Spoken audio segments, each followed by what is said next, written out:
Well, we are old friends, very old friends, and a large part of our friendship for over 20 years has been fantasizing about a film like this. And I would say that we made a film together 12 years ago, and which was sort of 180 degrees away from the film that you just saw in many ways, but spiritually kind of the same. And when we were editing that film, we started to talk about a kind of emotionalism in a film that still provides the kernel of the film that you just saw. And then about 7 years ago, we made another film together, which was a small essay film, I would say, an interview between the two of us called The Love Factory.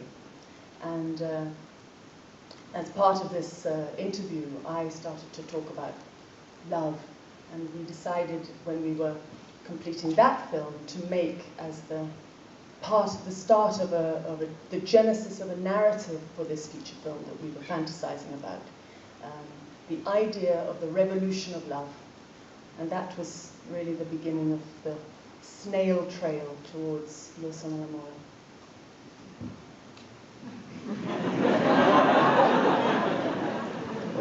I'm in body, but not voice. I'm very shy today. Very shy today, yeah. You always pretend to be shy today.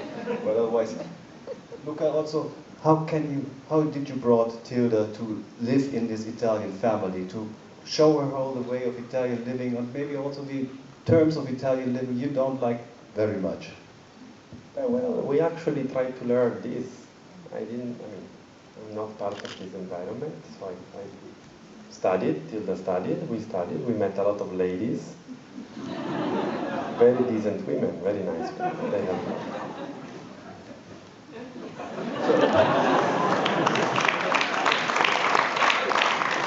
Like Marisa, huh? No. Marisa, she's a kind of different kind of lady. Okay. So, you also always invited to ask questions to our guests. Are there any questions to them? Because it's late, and he came from Venice, he was in the jury, and he had a hard decision to do.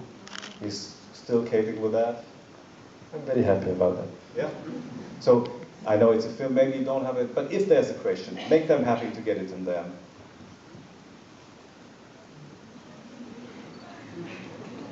So, but you like the movie?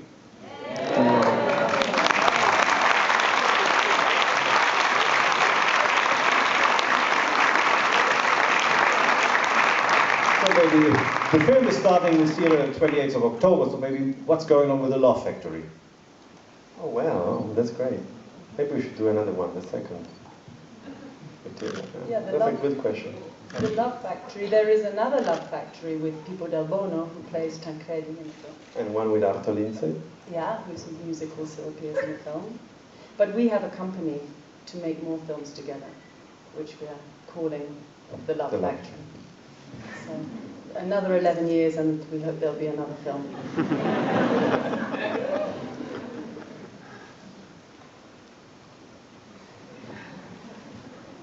Yeah, please.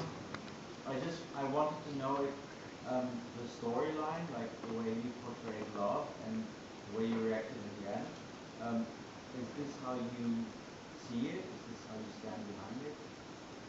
The same? What element?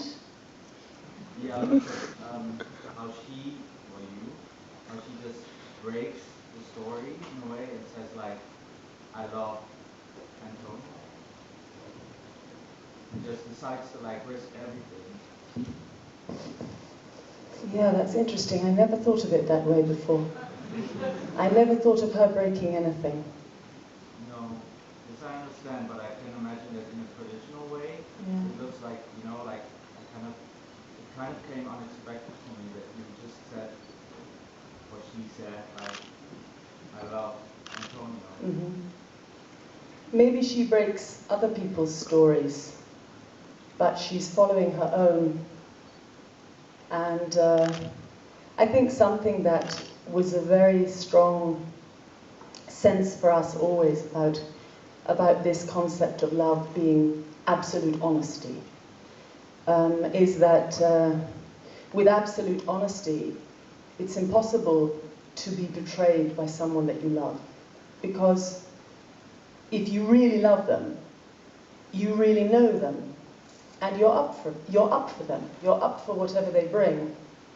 And if you need to edit them, and if they present things to you that really mean that you have to say to them, you don't exist, then maybe you don't love them. So our concept of love was always that, you know, real love is about real, unconditional acceptance. And if you're in that zone, if you're privileged enough to be in that zone, and which I believe she is, even though, you know, this great tragedy of her son's death occurs, it actually has absolutely nothing to do with the fact that she is loved and she loves someone really honestly. The fact that her husband can't take it is not actually her, it doesn't belong to her, it belongs to him.